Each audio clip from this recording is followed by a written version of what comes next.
Myself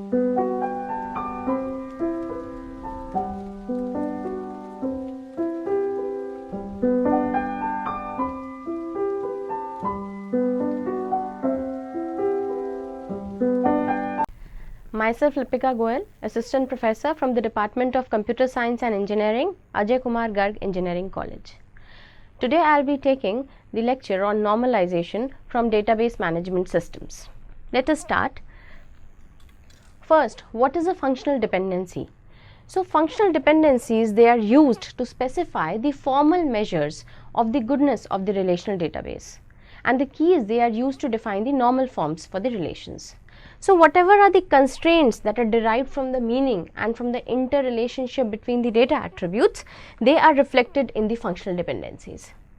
A set of attributes X that functionally determines a set of attribute Y is if the value of X determines a unique value of Y. So, how do we define the formal definition of functional dependency? Any set of attribute X that functionally determines the set of attribute Y, and if the value of X determines a unique value of Y. X implies Y holds if whenever two tuples have the same value of X, they must have the same value of Y. That means if T1X is equal to T2X, then T1Y will be equal to T2Y. For any two tuples T1 and T2 in an relation instance R of R, T1X will be equal to T2X, then T1Y will be equal to T2Y. X implies Y in R specifies a constraint on all the relation instances R of R. It is written as X implies Y. It can be displayed graphically in relational schema. FDs are derived from the real world constraints on the attributes. Whatever are the real world constraints on the attributes, the FDs are derived from there. Let us have a look at an example. Suppose I say that SSN derives an employee name. So, SSN implies employee name is a functional dependency. So, SSN implies ename is an FD in a relation may be employee. Similarly, let us take another example. For example, project number determines the project name and the location. From the project number, we can determine the name of the project and the locations. So, these are what? These are the actual constraints on the attributes which are reflected by the functional dependency. Employee, SSN and project determines the hours per week. So, SSN and P number can determine the hours. So, these are some of the examples of functional dependency. There are various inference rules of the functional dependencies which are used. So, when we are given a set of functional dependencies F, we can infer additional functional dependencies that hold whenever the FD in F holds true. So, there are different Armstrong axioms or Armstrong inference rules. The first one is the reflexive rule. The reflexive rule says if Y is a subset of X, then X implies Y.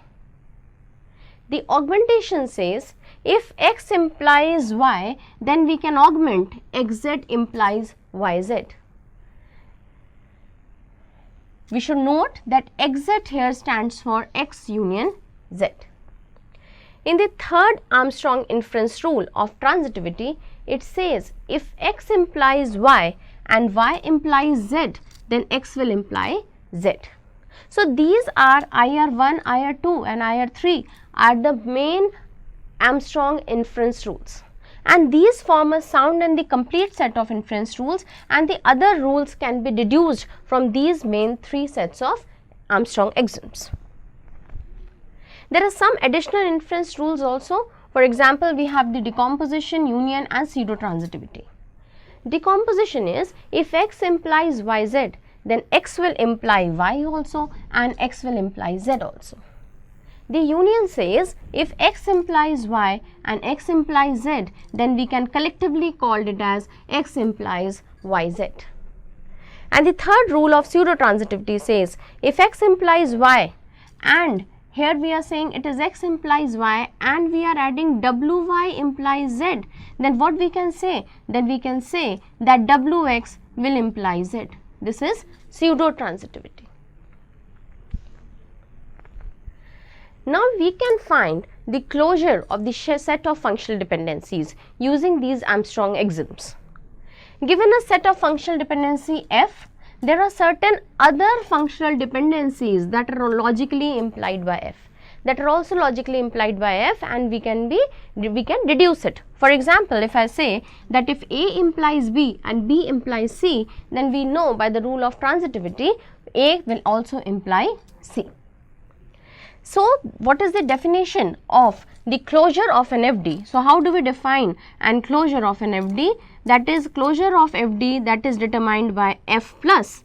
It is the set of all the functional dependencies that are implied by F. It is the closure of F, and we denote it by F plus. So this is the closure of functional dependencies. Let us take an example. Suppose we have a relation R which has A, B, C, G, H and I as the attributes, and these are the set of functional dependencies that are given. This is the set of functional dependencies. So we can say from this set of functional dependencies F, we can derive first A implies H. How can we deduce A implies H? We know A implies B is given to us, and B implies H is given to us. So we have A implies B and B implies H. So by the rule of transitivity, we can say A will imply H. Similarly, this is the second FD that can be derived. The second FD says AG implies I. How have I deduced it? By augmenting, we have A implies C is given. I am augmenting G in both the sides. So it becomes AG implies CG. AG implies CG. And then we are applying the rule of transitivity. We know AG implies CG and CG implies I is given. So when I have AG implies CG given and CG is implying I, that is given. So by the rule of transitivity, I can say AG will imply I. That is what is written. So this is the second FD that I can deduce. The third one is CG implies HI. CG implies HI. By augmenting CG implies I to infer CG implies CGI, and then we have augmenting of CG implies I is to infer CG implies HI. So here we can see by using the various Armstrong axioms, we can find the closure of functional dependency. So what will be the final F plus? The final F plus will be F union all these three further functional dependencies that we have derived. A implies H, AG implies I and CG implies HI. Next is we can also find the closure of the attribute sets. How we can find the closure? Given a set of attributes alpha defines the closure of alpha under a functional dependency F, and it is denoted by alpha plus. It is a set of all the attributes that are functionally determined by alpha under F. So set of all the attributes that are defined, that are determined by alpha under this F set of functional dependency is called the closure of the attribute set. So this is the formal algorithm to compute alpha plus. Initially, we will take a variable result, and in that result, I will add alpha. Alpha is that attribute whose closure I have to calculate. Then using a while loop, while changes to result, what I have to do? For each beta implies gamma, I will, if beta is a subset of result, then result will be result union gamma. If this beta is the subset of result, then my result will be updated to result union gamma. Let us have a look at an example. So I have given a relation R with A, B, C, G, H and I, and F is the set of functional dependencies, and my question says you have to find the closure of AG. So we show AG by AG plus. So as per the algorithm, initially my result will be equal to alpha. Here alpha is AG, alpha is AG. So I have written result is equal to AG. Then I am taking the first functional dependency A implies B, and I am checking is A, that is this is of the form beta implies gamma, is beta a subset of result? Yes, A is a subset of AG, and therefore in the result I will add this gamma. So in my result now it will be AGB. If I take up the next functional dependency, again this is of the form beta implies gamma. I will check, is beta the subset of result? Yes, here also we can see that beta is A and it is the subset of result, and therefore in the result I am going to add gamma to it. So my new result will be A, B, C, G. A, G was there, I have added B and C in my result. Taking up the third functional dependency, CG. Now I am going to check, is CG a subset of my result? Yes, it is true. So therefore I am going to add this gamma also into my result, and my new result will be A, B, C, G, H. Taking the next dependency, CG implies I. Again CG is the subset, I am adding gamma to it, and my new result will be A, B, C, G, H, I. The reason we have written it here. So, and B implies H. B is a subset, H is already there in the result. So this is my final result I am getting. This is the result of what? This is the closure of AG. This is how we compute the closure of the attribute set. Means what are the various attributes that can be determined by the specific attribute. So the next question which comes here is AG a candidate key? So what we are going to do, if this, and is AG a super key? If does AG determines R? If the closure of this AG determines all the attributes of this relation R, then we can say yes, AG is a key. So that is what is written. If AG implies R is equal to the closure is this, then we say that it is true. Does A implies R is equal to A plus subset of R, and does G implies R is equal to G plus subset of R. So is any subsets of AG are the super key? So we will first check if AG is the super key, that is if the closure of AG will give the relation set R, then yes it is the super key. Is it subsets are super key? So we will compute the closure of A also and we will check, and we will compute the closure of G also and we will check. So this is an example of how to calculate the closure of an attribute.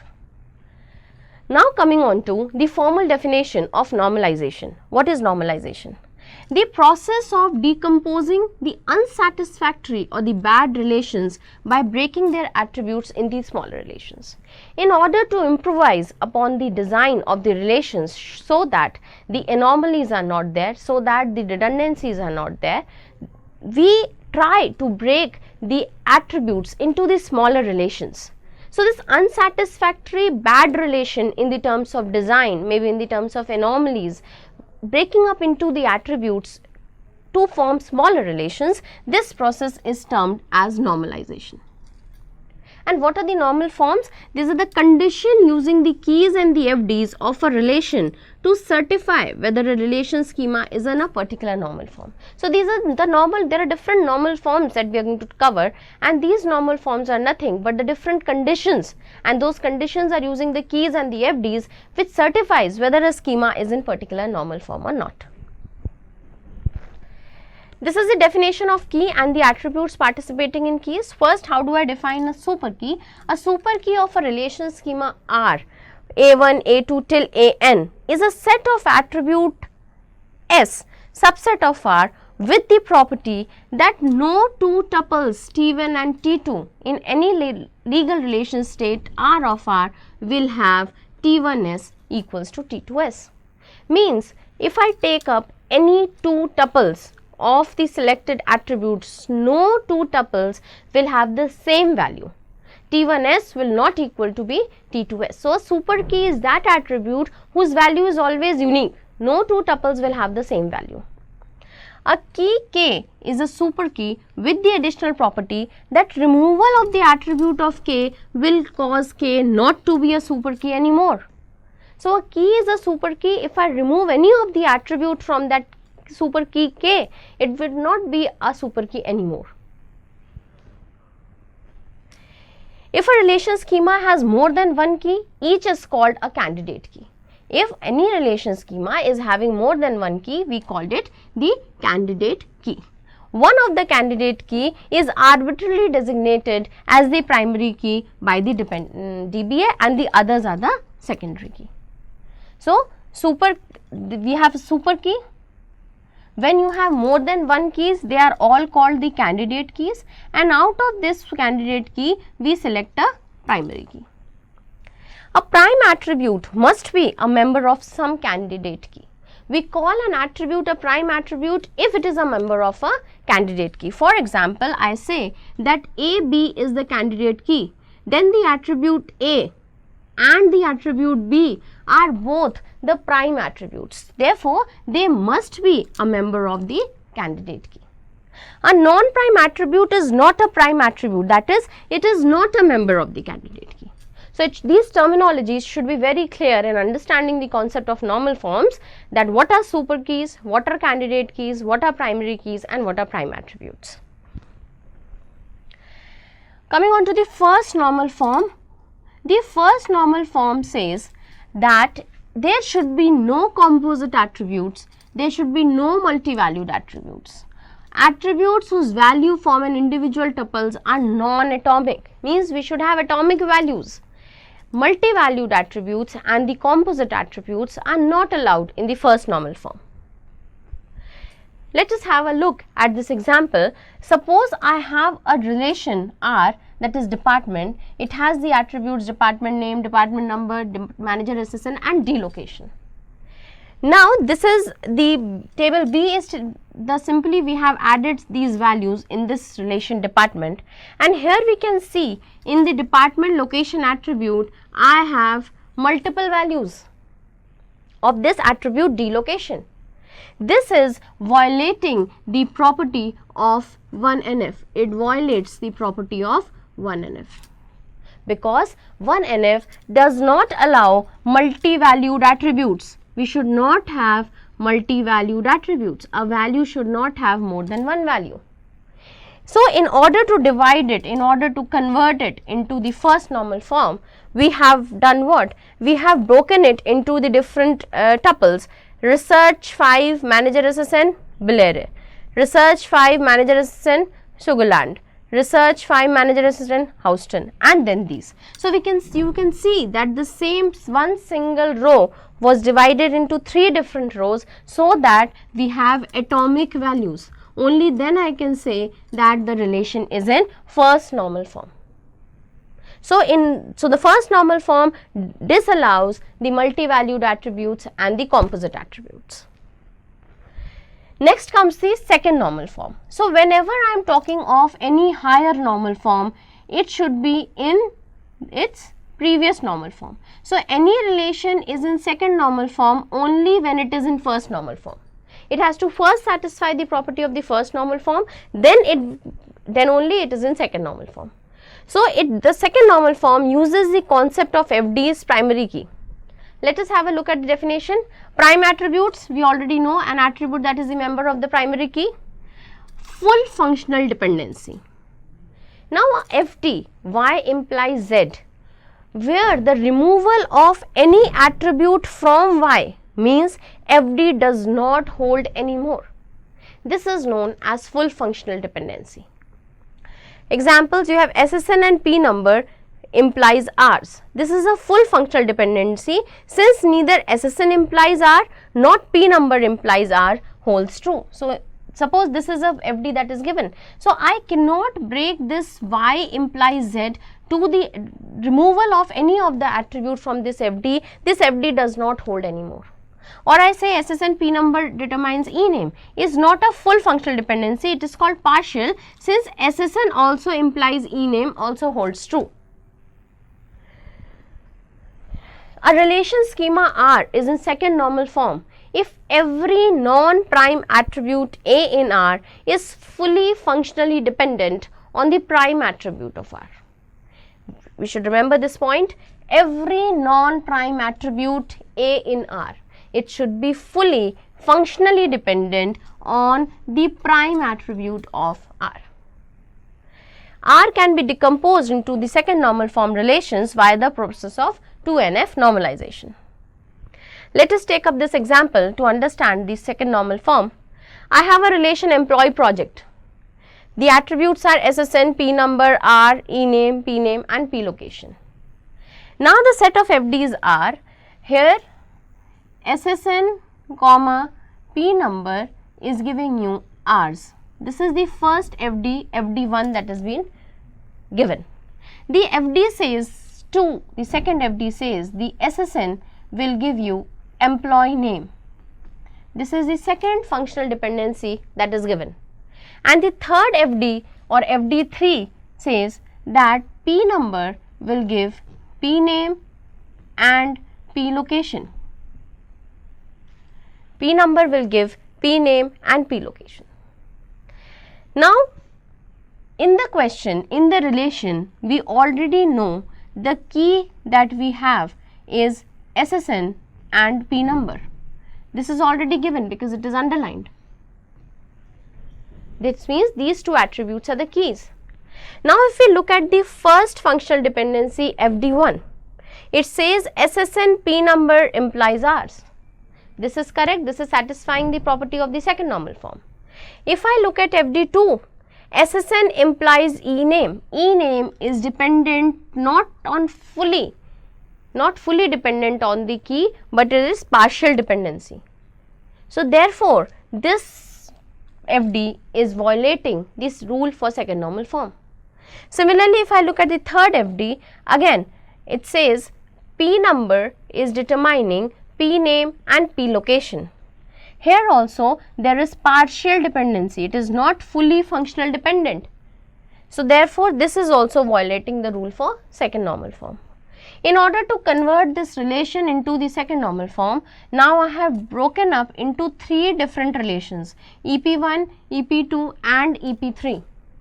EP1 will have SSN, P number and Rs, and it will satisfy the first FD, FD1, where SSN and P number both will be the combination of both will be the key. In the second relation, I will divide SSN and E name as the attributes into this relation, where SSN will only be the key for this relation and this FD will hold true, and this will also be now in second normal form, and this was already in second normal form. If I look at the third relation EP3, we have kept P number, P name and P location as the attributes for the third relation, and P number here is what is the key, and it is now, this is also now fully functional dependent, and all these three relations are now in second normal form. So this is how I can convert a relation R into the second normal form. The only rule that we have to remember is that the relations, the non-prime attribute should be partially dependent. There should be full functional dependency. Now coming on to the third normal form. Third normal form, it is based on transitive functional dependency. You have an FD X implies Z that can be derived from two FDs X implies Y and Y implies Z. So let us take an example. I say SSN implies D number and D number implies D manager SSN. So from these two FDs, I can determine SSN implies D manager SSN. Similarly, the next one, SSN is implying X and X is implying E name. So I can determine SSN implies E name. This is the transitive property. So it is based on transitive functional dependency. It says a relation is in third normal form or 3NF. Firstly, as I said, it has to be in first NF and 2NF, and no non-prime attribute A in R is transitively dependent on the prime attribute of R. No non-prime attribute should be transitively dependent on the prime attribute of R. R can be decomposed into third normal form relation by the process of third normal form normalization. If X implies Y and Y implies Z with X as the primary key, we consider this a problem only if Y is not a candidate key. When Y is a candidate key, there is no problem. Let us understand again this with the help of this table and an example. We have taken one relation and we can see here the FD1, FD2, FD3 and FD4. Property ID is the key and candidate country name and lot number are the candidate keys that are given in the question.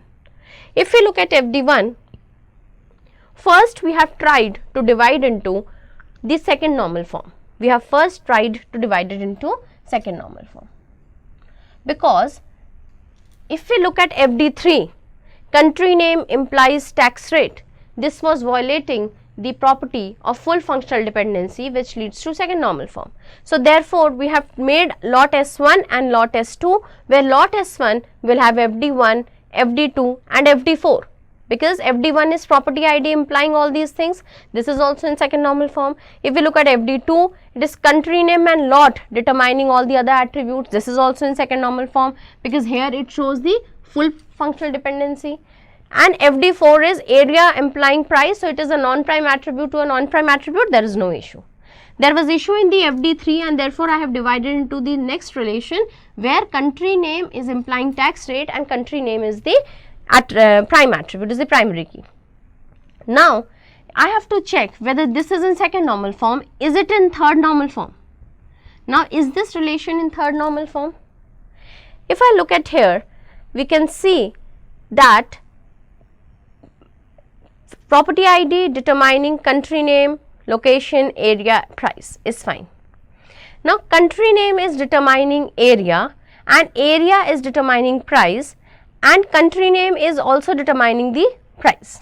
So here there is a problem of third normal form, a transitive property.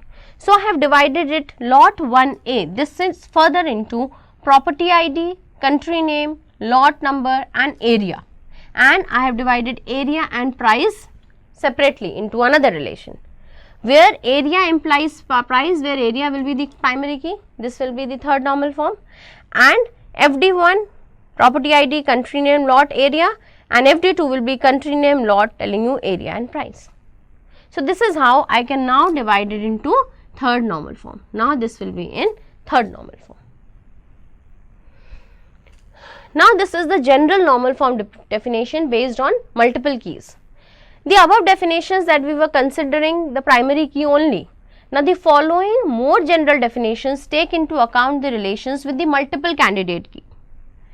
A relation R is in second normal form or 2NF if every non-prime attribute is fully functionally dependent on every key of R. So we talk about full functional dependency in second normal form. It says that every non-prime attribute should be fully functionally dependent on every key of R. Now the general normal form definition continued. Super key of a relation is a set of attributes S of R that contains a key of R. A relation R is in the third normal form if whenever a FD X implies A holds, then either, the most important word here is either, X is a super key of R or A is the prime attribute. So for any FD, say alpha implies beta, this should be a super key or this should be a prime attribute. And from here, if I go back and you look into this table, it will be more clear now. If I look at FD where area is implying price, neither area is the super key nor price is the prime attribute. Because what are the prime attributes here? Country name and lot, they are the part of the candidate key. What is the super key here? Property ID. So it is area implies price, that's why I was violating the third normal form rule, and we have divided it further. So our relation is in third normal form when we should remember these two properties, that either A, if X implies Y, then X should be the super key or Y should be the prime attribute of R. The only condition here is if any one of these two holds true, we say the relation is in third normal form. Then there is the another variation of the third normal form, which is the Boyce Codd normal form or BCNF. A relation R is in BCNF or Boyce Codd normal form if whenever a functional dependency X implies A holds in R, X is a super key of R. Here we have no options. In the third normal form, there was a choice, X can be a super key or A is the prime attribute. But here in Boyce Codd normal form or BCNF is a strict version of third normal form, and it says if a relation is in BCNF, if I have alpha implies beta, alpha must be the super key of R. It should be the super key of R. Each normal form is strictly the stronger form of the previous one. Every second normal form is in first normal form. I have already discussed it before. If a relation is in second normal form, it has to be in the first normal form. Every third normal form is in second normal form. And every BCNF relation is in third normal form. Obviously, because the BCNF says alpha is a super key, it is in third normal form. B is a prime attribute, it is a third normal form. But BCNF, this is third normal form. BCNF says it has to be a super key. So every BCNF is in third normal form, but the reverse is not true. There exist relations that are in third normal form but not in BCNF, because there can be a relation alpha implies beta where beta is the prime attribute and we will say that it is in third normal form. But since alpha is not the super key, therefore it will not be in BCNF. So every BCNF will be in third normal form, but the opposite of it or the reverse of it will not always be true. The goal is to have each relation in BCNF. Let us take an example again. Suppose I had this relation. Now I had divided it further into the BCNF. Because if I look at property ID, area and lot, I have put it into one relation where property ID is the key. The other I have broken down into area and country name, where area becomes the key. So in both the cases, using FD5, area implies country name, I have divided into one relation, and the other relation of property ID determining country name, lot, area. So property ID determining area and lot. So now this relation is in BCNF. In both these FDs, alpha is the super key of R. Thank you.